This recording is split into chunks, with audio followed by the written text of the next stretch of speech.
Assalamu alaikum students. We are going to discuss chapter number 9 chemical equilibrium. आपके पास lecture notebooks होनी चाहिए और pens होने चाहिए so that you can note down important points. So we are going to discuss chapter number 9 chemical equilibrium, and for discussing chemical equilibrium, the first thing which we'll discuss is a reversible reaction and a complete reaction. सबसे पहले complete reaction.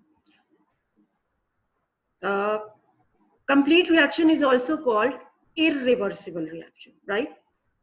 So in a complete reaction, all the reactants are converted to products.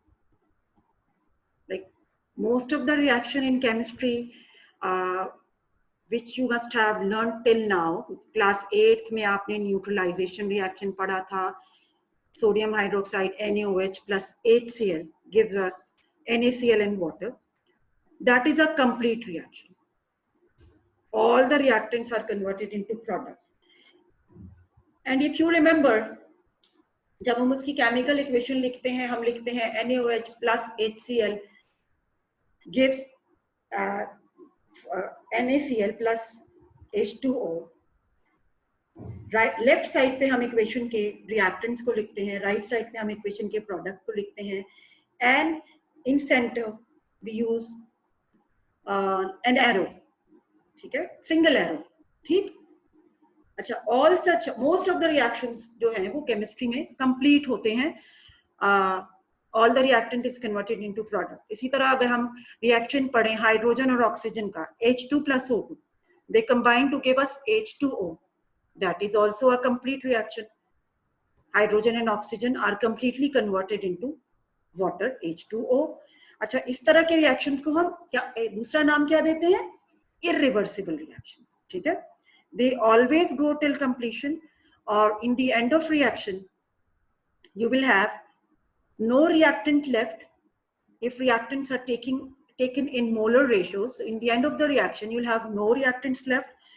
और तीसरी बात, complete reaction या irreversible reaction, they occur in single direction only. अब आ जाते हैं reversible reactions.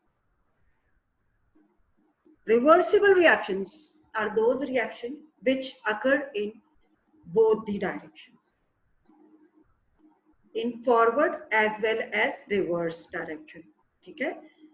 अच्छा, अब definition को discuss करने से पहले let me show you some of the chemical equations here, examples given here. Sulfur dioxide SO2 and O2 combine to give us SO3. अच्छा, अब हम इसको complete नहीं कह सकते, complete reaction नहीं कह सकते, हम इसको irreversible reaction नहीं कह सकते.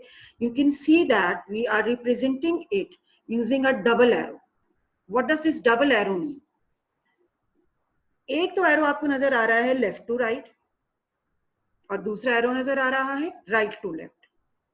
लेफ्ट टू राइट जो एरो आपको नजर आ रहा है, that is representing conversion of reactants into products, और इसको कहते हैं फॉरवर्ड रिएक्शन. मेरे पास लिख लो, लेफ्ट टू राइट रिएक्शन को हम क्या कहते हैं? Forward reaction. नोट डाउन कर लो प्लीज. उसके बाद राइट टू लेफ्ट रिएक्शन क्या हो रहा है यहाँ पर? SO3 is converted back to SO2 and O2. Right to left reaction को हम कहते हैं reverse reaction. So this reaction is taking place in both the directions, forward as well as reverse. So this reaction is never going to complete, बल्कि क्या होगा कि reactants products में convert होंगे, product दोबारा reactants में convert होंगे, reactant keep on converting to products and products keep on converting to reactant. So such reactions are called reversible reaction. So how is a reversible reaction different from irreversible reaction? A reversible reaction occurs in both the directions. An irreversible reaction occurs in one direction only. A reversible reaction never goes to completion. An irreversible reaction is a complete reaction. A reversible reaction is represented by using double arrows. An irreversible reaction is represented by using single arrow between reactant and product. और ये बात बेटा हमेशा याद रखनी है कि on left side of equation we write symbols of reactants, on right side of equation we write symbols of products. ठीक है. अच्छा, अब हम सेकेंड इक्वेशन पर आ जाते हैं. सेकेंड इक्वेशन में हमारे रिएक्टेंट्स हैं नाइट्रोजन एंड हाइड्रोजन और हमारा प्रोडक्ट है अमोनिया. नाइट्रोजन हाइड्रोजन का कन्वर्जन अमोनिया में यानी left to right, this is forward reaction. और अमोनिया का कन्वर्जन बैक इनटू रिएक्टेंट, इसको हम क्या कहेंगे? Reverse reaction. And the reaction overall is called reversible reaction. And the same is description of formation of nitrogen dioxide from nitric oxide and oxygen. Next is what happens when SO2 and O2 are mixed in a sealed container. अच्छा, जैसे अभी हमने ऊपर ये reaction देखा SO2 और O2 का, SO2 and O2 combine to give us SO3. ठीक है. Now always remember कि initially जब reaction start होगा, हमने reaction mixture में we have taken SO2 and O2 as reactants. Initially there won't be any product present. SO3 initially present नहीं होगा. ठीक है.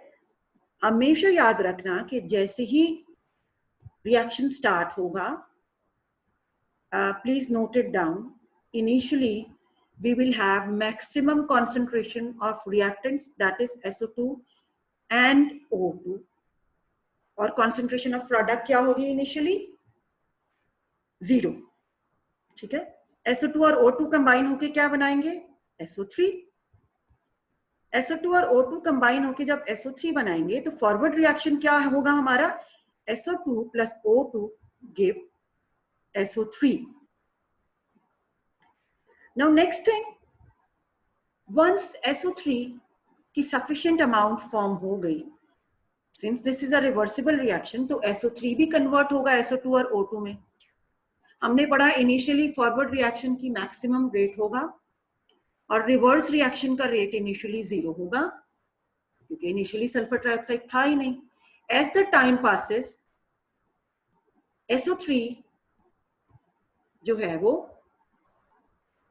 कन्वर्ट होना शुरू हो जाएगा इनटू रिएक्टेंट्स. रिएक्टेंट्स में कन्वर्ट होना शुरू हो गया. SO3 ब्रेक डाउन होके SO2 और O2 बनाना शुरू हो गया. जब SO3 ने दोबारा कन्वर्ट होके रिएक्टेंट्स बनाने शुरू कर दिए तो वी से रिवर्स रिएक्शन हैज स्टार्टेड. ठीक है. SO3 डिकम्पोज होके सल्फर डाइऑक्साइड और ऑक्सीजन बना रहा है तो हम ये कहते हैं कि रिवर्स रिएक्शन भी शुरू हो गया. ठीक है. अच्छा, as I told you initially reverse reaction का रेट 0 था, फॉरवर्ड रिएक्शन का रेट मैक्सिमम था. क्यों मैक्सिमम था? क्योंकि रिएक्टेंट और प्रोडक्ट की रिएक्टेंट्स की concentration, sorry not product, reactants की कंसंट्रेशन मैक्सिमम थी. लेकिन वंस रिवर्स रिएक्शन भी शुरू हो गया तो अब with the passage of time rate of reverse reaction बढ़ना शुरू हो जाएगा, रेट ऑफ फॉरवर्ड रिएक्शन कम होना शुरू हो जाएगा. अ टाइम कम्स, मैंने आपको क्या कहा? विद पैसेज ऑफ टाइम क्या होगा? यानी हमारे पास क्या स्टेज थी? Initially forward reaction was taking place at maximum rate, then reverse reaction also starts. Forward reaction का रेट कम होना शुरू हो गया, रिवर्स रिएक्शन का रेट बढ़ना शुरू हो गया. अ टाइम कम्स जब rate of forward reaction and rate of reverse reaction are same. Now this is the time when we say equilibrium is attained. हम ये कहते हैं equilibrium attain हो गया. हमेशा याद रखना एक रिवर्सिबल रिएक्शन में equilibrium कब attain होगा? जब rate of forward reaction is equal to rate of reverse reaction.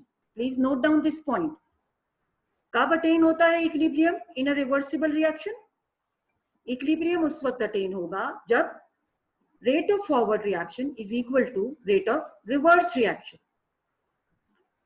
अच्छा, इस स्टेज पे पहुंच के इक्विलिब्रियम अटेन हो गया. What do you think? जब इक्विलिब्रियम अटेन हो गया तो रिएक्टेंट्स और प्रोडक्ट्स की कॉन्सेंट्रेशन पे क्या फर्क पड़ना चाहिए?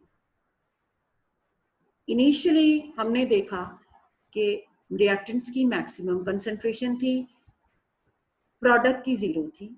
ठीक है. With passage of time product की कॉन्सेंट्रेशन बढ़नी शुरू हो गई क्योंकि प्रोडक्ट बन रहा था. रिएक्टेंट्स की कॉन्सेंट्रेशन कम होनी शुरू हो गई क्योंकि रिएक्टेंट्स प्रोडक्ट्स में कन्वर्ट हो रहे थे. जब इक्विलिब्रियम अटेन होगा, always remember, once this equilibrium state is attained, concentrations of reactants and products become constant. अच्छा, ग्राफ में भी आपको ऐसे ही नजर आएगा. ये ग्राफ है कॉन्सेंट्रेशन टाइम ग्राफ. हम y एक्सिस पे कॉन्सेंट्रेशन और x एक्सिस पे हम टाइम को प्लॉट करते हैं. We plot concentration against time. अच्छा, पहले जरा गौर से देखो SO2 वाली लाइन को. SO2 की कॉन्सेंट्रेशन इनिशियली मैक्सिमम है. एज टाइम पासेस उसकी कॉन्सेंट्रेशन कम होना शुरू हो गई और कम होते होते it becomes constant. Then see O2 graph. O2 भी रिएक्टेंट है. इनिशियली इसकी कॉन्सेंट्रेशन मैक्सिमम है, कम होना शुरू हो गई और कम होते होते वो कांस्टेंट हो गई. फिर SO3 के ग्राफ को देखो. SO3 प्रोडक्ट है. अच्छा, कोई भी रिवर्सिबल रिएक्शन होगा, प्रोडक्ट की कॉन्सेंट्रेशन इनिशियली जीरो होगी. यहाँ पे SO3 प्रोडक्ट है, उसकी कॉन्सेंट्रेशन इनिशियली जीरो है, बढ़नी शुरू हो गई, इंक्रीज होते होते होते वो कांस्टेंट हो गई. अच्छा, ये जो स्टेट जहाँ पे इन तीनों की कॉन्सेंट्रेशन जिस टाइम पे पहुंच की कांस्टेंट हो गई, यहाँ पे आके इक्विलिब्रियम अटेन हो गया. अब हम कैसे डिफाइन कर सकते हैं केमिकल इक्विलिब्रियम को? A state of a reversible chemical reaction जिसमें rate of forward reaction is equal to rate of reverse reaction. That is called as chemical equilibrium. अच्छा, अब ये जो ऊपर हमने एग्जाम्पल देखी, conversion of sulphur dioxide and oxygen into sulphur trioxide, ये chemical reaction है. यहाँ पे हमने देखा केमिकल इक्विलिब्रियम कैसे अटेन हुआ. जब ये केमिकल इक्विलिब्रियम अटेन हो गया तो आप इस ग्राफ में देख सकते हो कि भाई कॉन्सेंट्रेशंस ना तो रिएक्टेंट्स की जीरो हुई ना प्रोडक्ट की जीरो हुई.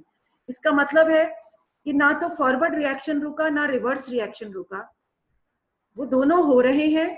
दे are still taking place but at same rate. Now since they are still taking place, this is something still happening, so we call chemical equilibrium a dynamic equilibrium. Why a dynamic equilibrium? Because the reactions are not stopped. Forward and reverse reactions are still taking place. अभी भी हो रहे हैं. इसलिए हम इसको कहेंगे कि ये डायनामिक है. Chemical equilibrium is dynamic equilibrium. ठीक है, क्योंकि वो रिएक्शन स्टॉप नहीं हुए. ठीक, जहां पे जिस तरह के इक्विलिब्रियम में प्रोसेस स्टॉप हो जाएगा उसको हम कहते हैं स्टैटिक इक्विलिब्रियम. लेकिन केमिकल इक्विलिब्रियम में प्रोसेस स्टॉप नहीं हुआ. फॉरवर्ड और रिवर्स दोनों तरह के रिएक्शंस हो रहे हैं, तो इसीलिए हम कहते हैं कि वो डायनामिक है, रिएक्शन स्टॉप नहीं हुए. अच्छा, अब बेटा हम आ जाते हैं writing down forward and reverse reactions. अब ये हम आपके पास क्वेश्चंस आते हैं. You are given a reversible reaction और आपसे कहा जाता है आप फॉरवर्ड और रिवर्स रिएक्शन लिख दें. अच्छा, फॉरवर्ड रिएक्शन लिखने के लिए फॉरवर्ड रिएक्शन कौन सा होता है? जो लेफ्ट टू राइट हो रहा है. यहाँ पे लेफ्ट टू राइट रिएक्शन क्या हो रहा है? 2NO2 plus O2 gives 2NO. Sorry, ये इक्वेशन तो मुझे गलत लग रही है.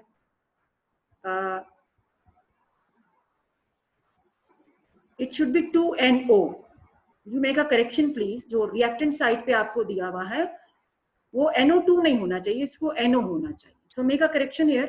2NO plus O2 double arrow gives us 2NO2. तो बेटा फॉरवर्ड रिएक्शन में क्या हो रहा है? NO plus O2 gives us 2NO2. Reverse में क्या हो रहा है, 2NO2 gives us NO plus O2. Hope so कि आपने करेक्शन कर ली बेटा, ठीक है। तो अब इसके रिवर्स और फॉरवर्ड रिएक्शन देखो। फॉरवर्ड रिएक्शन में we'll have 2NO plus O2 gives us 2NO2.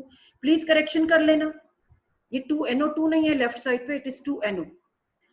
Reverse reaction में 2NO2 gives us 2NO plus O2, ठीक है। अब आ जाते हैं सेल्फ असेसमेंट एक्सरसाइज पर। अच्छा, you have to solve it yourself also after we are done with the lecture. तो आपने ये प्रैक्टिस करनी है, writing down forward and reverse reaction, you have to practice it a lot. N2 plus 3H2 gives us 2NH3। Left to right है reaction, वो forward है। Reverse reaction क्या होगा, राइट टू लेफ्ट। क्या है reaction, 2NH3 gives us N2 plus 3H2, ठीक है। फिर उसके बाद अगला reaction, H2 plus I2 gives us 2HI। Left to right, ये क्या है, फॉरवर्ड रिएक्शन। रिवर्स रिएक्शन क्या होगा, 2HI gives us H2 plus I2। अच्छा, बिल्कुल जैसे ये अमोनिया का फॉरवर्ड और रिवर्स रिएक्शन लिखा हुआ है, इसी तरह आपने हाइड्रोजन आयोडाइड की फॉर्मेशन के केस में भी रिवर्स और फॉरवर्ड रिएक्शन लिख लेना है, ठीक है। तो बेटा याद रखना है कि ये क्वेश्चंस आएंगे एग्जाम में। You will be given a chemical equilibrium, you are asked to write down forward and reverse reaction. तो जो लेफ्ट टू राइट रिएक्शन है वो फॉरवर्ड रिएक्शन है, अपने पास नोट कर लो। राइट टू लेफ्ट जो रिएक्शन है वो रिवर्स रिएक्शन है, ठीक है।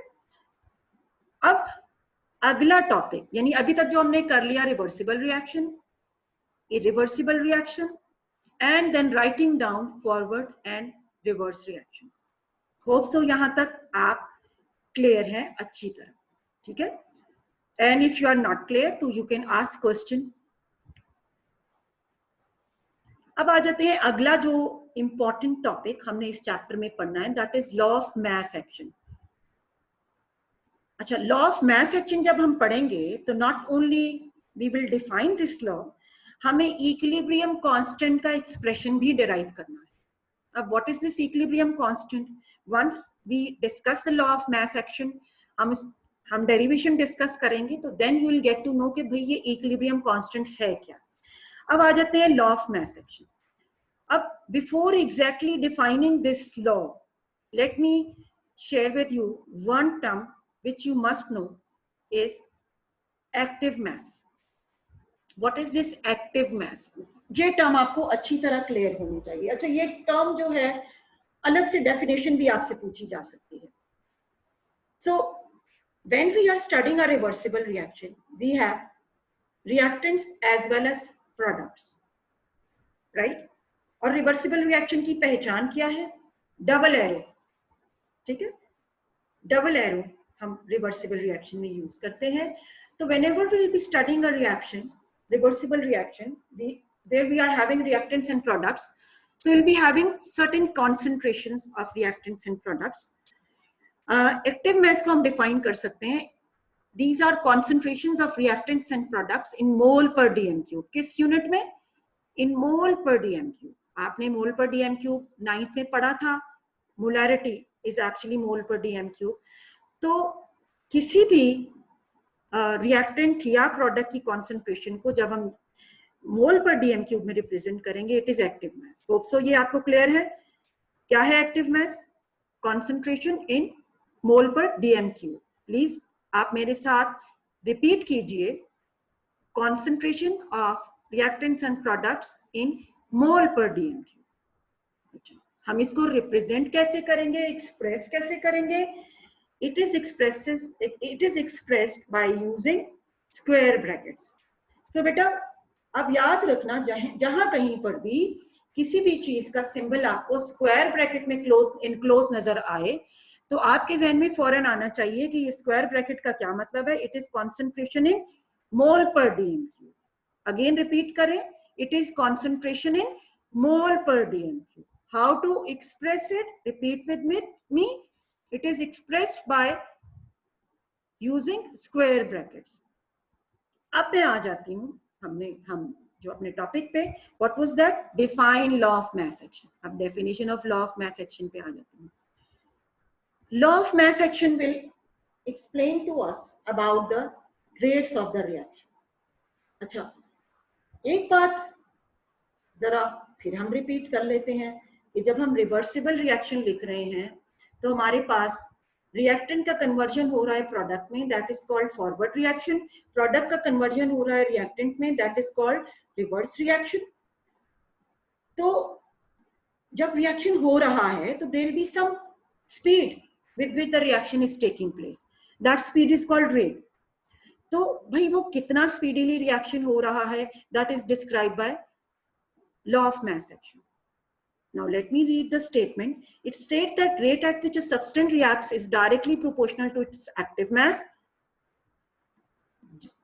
जिस भी स्पीड पे कोई भी रिएक्टेंट रिएक्ट कर रहा है, सब्सटेंस रिएक्ट कर रहा है, वो डायरेक्टली प्रोपोर्शनल होगा उसके एक्टिव मास से। Again what is active mass? concentration of substance in mole per dm³. The rate at which a reaction proceeds is directly proportional to the product of active masses of the reactants. अगर हमारे पास एक से ज्यादा reactants हैं तो such a reaction जहाँ पे we have more than one reactant, for such reaction rate of reaction is directly proportional to the product of active masses of the reactant. जैसे हमने अभी ऊपर एग्जांपल देखी SO2 plus O2 gives us SO3. अगर मैं आपसे पूछूं कि भाई फॉरवर्ड रिएक्शन में क्या हो रहा है तो आप बताएंगे SO2 and O2 combine to give SO3. तो रेट ऑफ फॉरवर्ड रिएक्शन किसकी कंसंट्रेशन पे डिपेंड करेगा? क्या सिर्फ SO2 की कंसंट्रेशन पे डिपेंड करेगा? नहीं। क्या सिर्फ O2 की कंसंट्रेशन पे डिपेंड करेगा? नहीं, बल्कि SO2 और O2 दोनों की कंसंट्रेशन पे डिपेंड करेगा। तो फिर हम ये कहेंगे कि rate of reaction, forward reaction for formation of SO3 is directly proportional to product of concentration of SO2 and O2. Hope so आप अपने जहन में साथ साथ उस रिएक्शन को विजुलाइज कर रहे हैं। अच्छा, so hope so that these two things are clear to you, active mass and definition of law of mass action. अब हम आ जाते हैं derivation for the expression of equilibrium constant. अच्छा, आपके सामने एक इक्वेशन लिखी हुई नजर आ रही है। अच्छा, उस इक्वेशन में आपके पास, if I read this equation, you have got small a capital A plus small b capital B double arrow, small c capital C, small d capital D। अच्छा, अब ये जो small A, small B, small C, small D, ये किसे represent कर रहे हैं? और capital A, capital B, capital C, capital D किसे रिप्रेजेंट कर रहे हैं? कैपिटल A और कैपिटल B रिप्रेजेंट कर रहे हैं रिएक्टेंट्स को। लिख लो अपने पास, कैपिटल A और कैपिटल B किसे रिप्रेजेंट कर रहे हैं? रिएक्टेंट्स को। कैपिटल C और कैपिटल D रिप्रेजेंट कर रहे हैं प्रोडक्ट को। लिख लो अपने पास, कैपिटल C और कैपिटल D किसे रिप्रेजेंट कर रहे हैं? प्रोडक्ट को। अब आ जाते हैं small a, small b। Small a represent कर रहा है मोल्स ऑफ A को, स्मॉल b रिप्रेजेंट कर रहा है मोल्स ऑफ B को, स्मॉल c रिप्रेजेंट कर रहा है मोल्स ऑफ C को, और स्मॉल d रिप्रेजेंट कर रहा है मोल्स ऑफ D को। सो आपको समझ आ गया। अगेन मैं एक दफा फिर रिपीट कर रही हूँ, capital A and capital B represent reactants, capital C and capital D represent products, small a, small b, small c and small d represent moles of reactants and products. हमेशा याद रखना, केमिकल इक्वेशन जब हम balance करते हैं तो हम certain coefficients use करते हैं। तो यहाँ पे वो कोफिशिएंट्स, जैसे आपने ऊपर इक्वेशन पढ़ी N2 plus 3H2 gives 2NH3। तो अब उस इक्वेशन में 3 क्या था? 3H2, 3 क्या था? Moles of hydrogen. 2NH3, 2 क्या था? Moles of ammonia. तो जब भी इक्वेशन लिखते हैं तो वहां जो कोफिशिएंट्स हैं हमेशा याद रखना वो मोल्स को रिप्रेजेंट करते हैं। अब आ जाते हैं लॉ ऑफ मास एक्शन की तरफ। अगेन क्या कहता था लॉ ऑफ मास एक्शन की? भाई मोल the rate of reaction is directly proportional to product of concentration of reactant.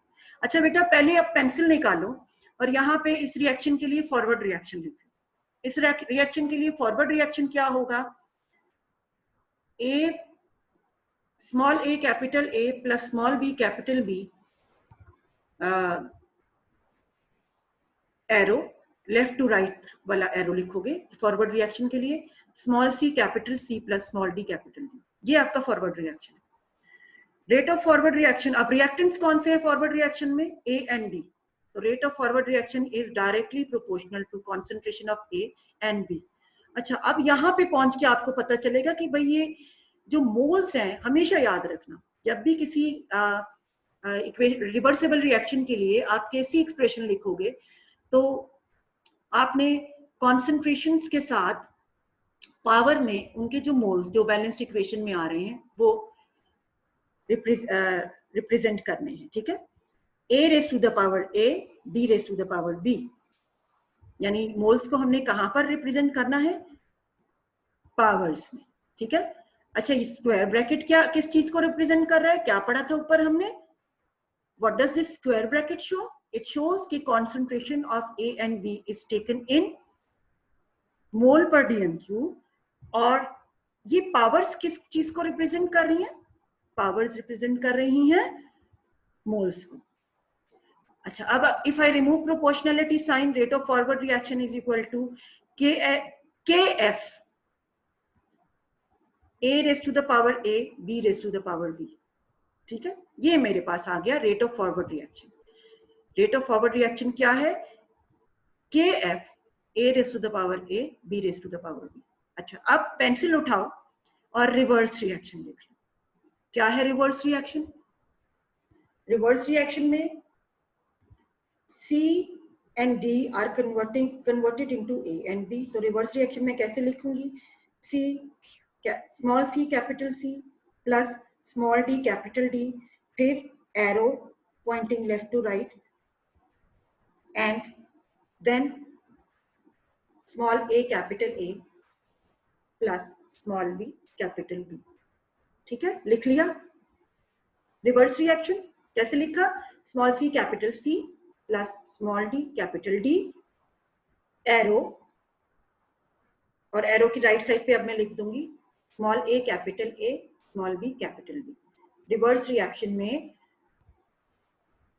Product reactant में कन्वर्ट हो रहा है, ठीक है। तो रेट ऑफ रिवर्स रिएक्शन अब किस पे डिपेंड करेगा, rate of reverse reaction depend करेगा concentration of C raise to the power C and D raise to the power D, and rate of reverse reaction is equal to Kr C raised to the power C and D raised to the power D, ठीक है। मैंने अगर proportionality sign हटाया तो I introduced a constant Kr, ठीक है। अब हमारे पास हमने यहां देखा rate of forward reaction that is Kf A raised to the power A and B raised to the power B, और रेट ऑफ रिवर्स रिएक्शन क्या आया, is equal to Kr C raised to the power C and concentration of D raised to the power D, ठीक है। अच्छी तरह समझ आ गई। Kf और Kr क्या है, Kf is rate constant for forward reaction और Kr is rate constant for reverse reaction, ठीक है। अब आ जाते हैं इक्विलिब्रियम स्टेज। अच्छा, अभी पीछे हमने पढ़ा था इक्विलिब्रियम को हम कैसे डिफाइन कर सकते हैं, a state of a reaction where rate of forward reaction is equal to rate of reverse reaction, तो यहाँ पे भी ऐसे ही होगा, rate of forward reaction is equal to rate of reverse reaction। तो ये मैंने फॉरवर्ड रिएक्शन को लिख दिया यहाँ पे, उसकी वैल्यू लिख दी, और रेट ऑफ रिवर्स रिएक्शन की जगह उसकी वैल्यू लिख दी। अच्छा, अब मैं इसको रीअरेंज कर लेती हूँ, कैसे रीअरेंज करूंगी, ए और दोनों कांस्टेंट को मैंने एक साइड पे लेके आना है, दोनों कॉन्सेंट्रेशंस को एक साइड पे लेके आना है। के आर को अगर मैं लेफ्ट साइड पे लाऊंगी तो वो डिवाइड में चला गया, ए और बी की कॉन्सेंट्रेशन को अगर मैं राइट साइड पे ले जाऊंगी तो वो भी डिवाइड में चला गया, ठीक है। तो क्या एक्सप्रेशन आ गया मेरे पास, K f upon K r is equal to C D divided by A and B, and each raise to power, हर एक पे पावर भी मौजूद है, ठीक है, and they are enclosed in square bracket of course. अच्छा, next this ratio Kf to Kr, this is ratio is called Kc. Kf over Kr is called Kc. तो Kf और K over Kr को हटा दिया तो इसकी जगह मैंने लिख दिया Kc. ठीक है. अच्छा, अब ये वो Kc है which is called as equilibrium constant, जिसकी आपको मैंने बताया था कि हमने जिसके लिए डेरिवेशन करनी है वो ये इक्विलिब्रियम कांस्टेंट है. ठीक है. It is ratio of Kf to Kr, या मैं ये भी कह सकती हूँ Kf क्या है, rate constant for forward reaction, और Kr क्या है, rate constant for reverse reaction. So it is ratio of rate constant for forward reaction to the rate constant for reverse reaction. ठीक है. And it is called as equilibrium constant. अच्छा, again what are these square brackets representing? These square brackets are representing concentrations in mole per dm. ठीक है. अच्छा, अब आ जाते हैं डिफाइन इक्विलिब्रियम कांस्टेंट. एक तो उसकी डेफिनेशन जो ऊपर हमने देखी कि it is ratio of rate constant for forward reaction to the rate constant for reverse reaction. एक और डेफिनेशन भी हम इसकी बता सकते हैं. जो यहाँ पे हमने Kc को फाइनली डिराइव किया तो C और D हमारे रिवर्सिबल रिएक्शन में जो इनिशियली हमने रिएक्शन लिया था, इस रिएक्शन में C और D क्या थे, प्रोडक्ट्स, और A और B क्या थे, रिएक्टेंट्स. तो न्यूमरेटर में आपको क्या नजर आ रहा है, प्रोडक्ट्स, और डिनोमिनेटर में क्या नजर आ रहा है, रिएक्टेंट्स. सो क्या मैं ये कह सकती हूँ कि it is the ratio of product of concentration of products to the product of concentration of reactants, each raised to the power equal to the coefficient in balanced equation. अब product of concentration of product, it is ratio of equilibrium constant is ratio of product of concentration of product to the product of concentration of reactant, each raised to the power as represented in balanced chemical equation. So इसकी definition बेटा आपको याद होनी चाहिए. ठीक है. Now again,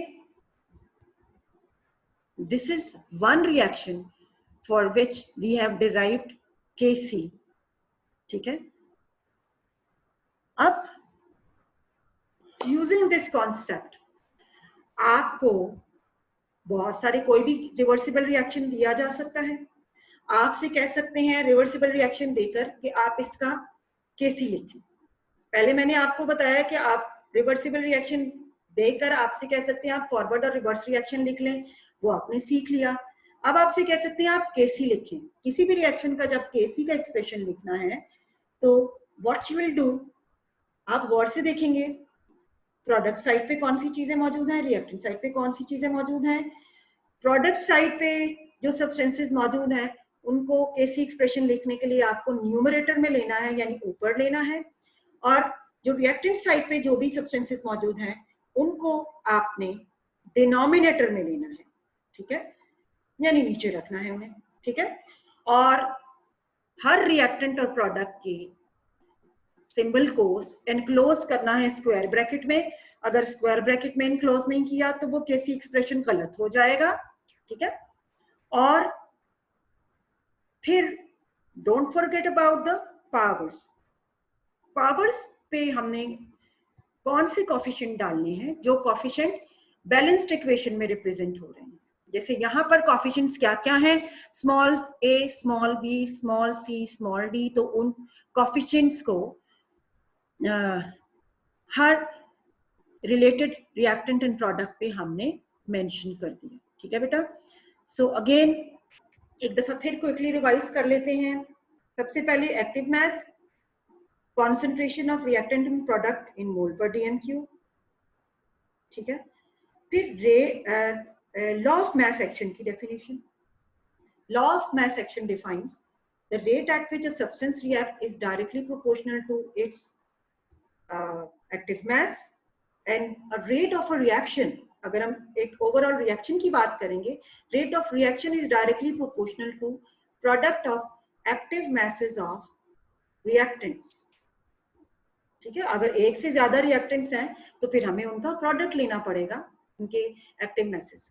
ठीक है, अगर एक ही रिएक्टेंट है तो एक ही रिएक्टेंट पे डिपेंड करेगा. अच्छा, फिर हमने केसी को डिराइव किया फॉर दिस इक्वेशन. और केसी को कैसे डिराइव किया, ये जो इक्वेशन हमें नजर आ रही है इसके लिए कंसिडरिंग द फॉरवर्ड रिएक्शन, हमने रेट ऑफ फॉरवर्ड रिएक्शन मालूम किया. फिर हमने कंसिडरिंग द रिवर्स रिएक्शन, हमने रेट ऑफ रिवर्स रिएक्शन मालूम किया. फिर कंसिडरिंग द इक्विलिब्रियम, कब इक्विलिब्रियम आता है, जब rate of forward reaction is equal to rate of reverse reaction, हमने केसी को डिराइव किया. That finally comes to be concentration of products in the numerator and concentration of reactants in the denominator. ठीक है, each raised to some power. Hope so the topic is clear to you. ठीक है,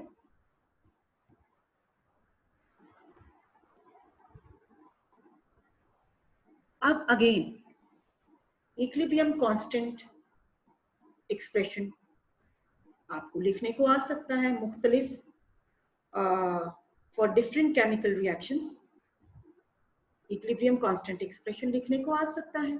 ठीक है, if a reaction is a reversible reaction, किस तरह के reaction का इक्विलिब्रियम कांस्टेंट एक्सप्रेशन लिख सकते हो, रिवर्सिबल रिएक्शन. अच्छा, अब ये स्क्रीन पर आपको दो रिएक्शंस नजर आ रहे हैं. पहले रिएक्शन में आपको एक एरो नजर आ रहा है, दूसरे रिएक्शन में डबल एरो नजर आ रहा है. नाउ यू थिंक, पहला रिएक्शन रिवर्सिबल रिएक्शन है या इरिवर्सिबल रिएक्शन है? सोचो, कंप्लीट रिएक्शन है या नहीं? तो पहला रिएक्शन तो क्योंकि एक सिंगल एरो है तो ये कंप्लीट रिएक्शन है, this is not a reversible reaction. ठीक है, दूसरा रिएक्शन, दूसरे रिएक्शन में क्या रिएक्शन है, let me read. CO plus H2 gives CH4 plus H2O. Double arrow नजर आ रहा है, ये रिवर्सिबल रिएक्शन है. अच्छा, पहले रिएक्शन का आप नहीं लिख सकते equilibrium constant expression. Equilibrium constant को हम रिप्रेजेंट कैसे करते हैं, केसी से. केसी एक्सप्रेशन पहले रिएक्शन का नहीं लिख सकते, दूसरे का लिख सकते हो, वो रिवर्सिबल रिएक्शन है. ठीक है, अच्छा, अब दूसरे का जब इक्विलिब्रियम कांस्टेंट एक्सप्रेशन लिखोगे तो अभी हमने पीछे क्या पढ़ा था, पीछे क्या पढ़ा था, केसी एक्सप्रेशन में न्यूमरेटर पे मुझे क्या रखना है, केसी इज इक्वल टू न्यूमरेटर पे मुझे कॉन्सेंट्रेशन रखनी है प्रोडक्ट की. यहाँ पे प्रोडक्ट क्या है, CH4 एंड वाटर. ठीक है, और डिनोमिनेटर में केसी एक्सप्रेशन लिखने के लिए मुझे किसकी कॉन्सेंट्रेशन रखनी है, रिएक्टेंट्स की. यहाँ पे रिएक्टेंट्स कौन से हैं, CO and hydrogen, these are reactants. ठीक है, अच्छा, मीथेन के साथ आपको कोई कोफिशिएंट नजर नहीं आ रहा, इसका मतलब है 1 होगा, इसके 1 मोल है. वाटर के साथ कोई कोफिशिएंट नजर नहीं आ रहा, इसका 1 ही मोल है. कार्बन मोनोऑक्साइड लेफ्ट साइड पे देखो, कोई कोफिशिएंट नहीं है, इसका मतलब है इसका 1 मोल है. हाइड्रोजन के साथ कोफिशिएंट नजर आ रहा है क्या, 3, तो मतलब 3 मोल्स हाइड्रोजन. अगर मैं इस इक्वेशन को रीड करूं तो 1 mole carbon monoxide combines in 3 mole hydrogen to give us 1 mole CH4 methane plus 1 mole water H2O. ठीक है, अच्छा, अब जब केसी एक्सप्रेशन लिखोगे तो इन प्रोडक्ट को मैंने न्यूमरेटर पे लेना है, यानी मीथेन और वाटर को मैंने न्यूमरेटर पे लेना है. लिखो बेटा, आप इसको खुद लिखने की कोशिश करो. KC is equal to CH4. अच्छा, CH4 को इंक्लोज करना है किस में, स्क्वायर ब्रैकेट में. Square bracket, then water enclosed in square bracket, और each raise to the power 1 आप लिखें या ना लिखें, डजंट मैटर. अच्छा, रिमेंबर, जब आप केसी एक्सप्रेशन लिख रहे हो तो केसी एक्सप्रेशन लिखते हुए दो चीजों के दरमियान, चाहे वो रिएक्टेंट है या प्रोडक्ट, उनके बीच में, उनके दरमियान प्लस का साइन लिखोगे तो आपका केसी एक्सप्रेशन क्रॉस हो जाएगा, गलत हो जाएगा. ठीक है, अच्छा, ये न्यूमरेटर पर लिख लिया आपने, लिखे हैं, बैठ के पेंसिल लो और लिखो बैठकर. न्यूमरेटर पर आ गया CH4 enclosed in square bracket, then water enclosed in square bracket. ठीक है, और उनके दरमियान प्लस का साइन नहीं लगाना। डिवाइडेड बाय, अब डिनोमिनेटर पे आ जाओ। डिनोमिनेटर पे क्या क्या है? CO, रिएक्टेंट आएंगे ना डिनोमिनेटर पे, तो CO enclosed in square bracket and then hydrogen enclosed in square bracket raised to the power 3। Hope so आपको समझ आ गया कि ये कैसे करना है। अब हम देखते हैं केसी expression. CH4 H2O CO, CH4 और H2O न्यूमरेटर पर है और CO और H2 डिनोमिनेटर पर है और H2 के ऊपर पावर 3 है। तो हमें यहाँ पर पावर 3 हमने क्यों लगाई? क्योंकि उसके 3 मोल्स थे। ठीक है, बाकियों पे हमने पावर्स नहीं लगाई क्योंकि हर एक का एक एक मोल था। ठीक है, अब अगला रिएक्शन कंसीडर करो। सेल्फ असेसमेंट एक्सरसाइज आपकी बुक की ही है ये। अच्छा, अब इस रिएक्शन में रिएक्टेंट क्या है? O2, प्रोडक्ट क्या है? O3। अब मुझे केसी एक्सप्रेशन लिखना है। पेंसिल पकड़ो बेटा, आप अपने लेक्चर नोटबुक में इसका केसी एक्सप्रेशन लिखने की कोशिश करो। KC is equal to, numerator पे मुझे क्या लेना है? O3 लेंगे या O2 लेंगे? O3 लेंगे। क्या लेंगे न्यूमरेटर पे? O3। क्यों? क्योंकि O3 प्रोडक्ट है। अच्छा, Kc is equal to O3 raise to the power 2 divided by, hope so आपने लिख लिया होगा। डिनोमिनेटर में अब मैं क्या लिखूंगी? रिएक्टेंट लिखना है। रिएक्टेंट क्या है? O2 है। डिनोमिनेटर पे डिवाइडेड बाय O2, और O2 raise to the power क्या करूंगी? कितने मोल्स हैं O2 के? 3। तो O2 raise to the power 3। अब देखते हैं कि क्या हमने ठीक लिखा expression. It's not given, sorry, but still मैं रिपीट करती हूँ। केसी एक्सप्रेशन क्या होगा इसका? Kc is equal to O3 raise to the power 2 divided by O2 raise to the power 3।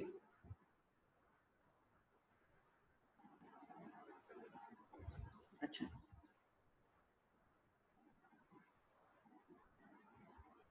अब आ जाते हैं बेटा towards next question. Write equilibrium constant expressions for the following reactions. अच्छा, let me tell you one more thing. ये जो above reaction, the one which is given here, इसके लिए आपको डिराइव भी करना है।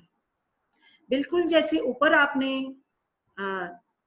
A plus B give C plus D, आपने फॉरवर्ड और रिवर्स रिएक्शन लिखकर डिराइव किया था, इसी तरह आप इसको भी डिराइव करोगे। और ये आपने मुझे होमवर्क में ये वाला क्वेश्चन सेंड करना है। Derive equilibrium constant expression for this reaction, ये जो क्वेश्चन नंबर 1 दिया। ठीक है, अब आ जाते हैं सेल्फ असेसमेंट एक्सरसाइज 9.2 का जो क्वेश्चन नंबर 1 है, उसकी डेरिवेशन करके भेजोगे। यानी ये सिर्फ केसी एक्सप्रेशन नहीं लिखना।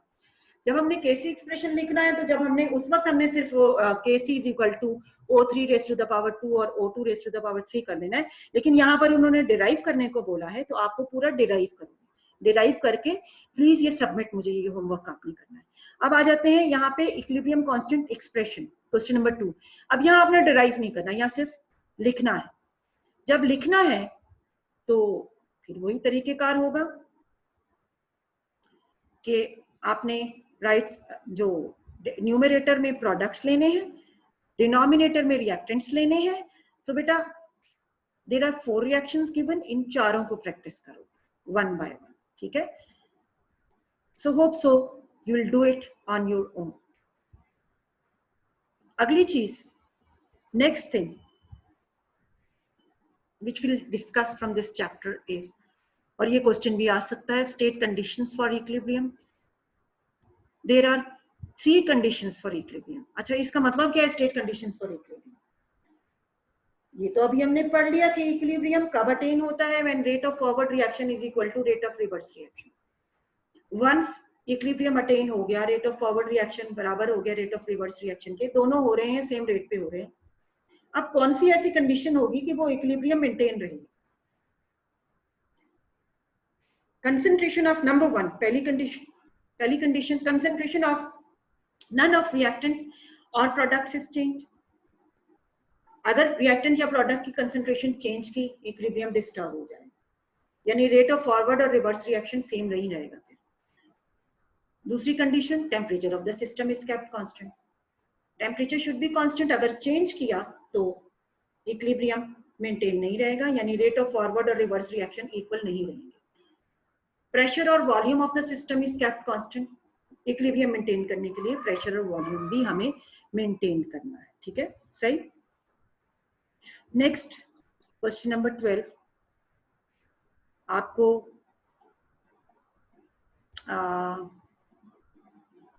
I think we should stop today's discussion at this stage.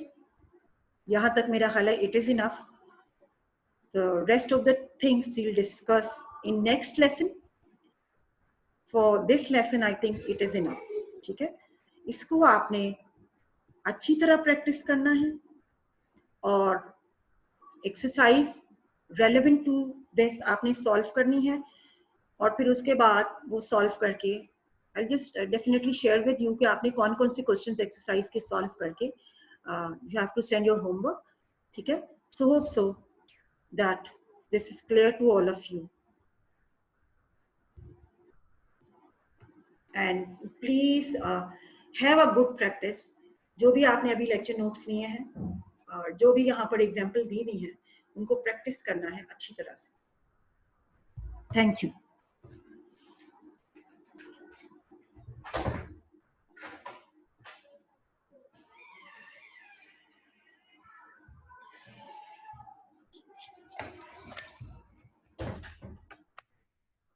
Done?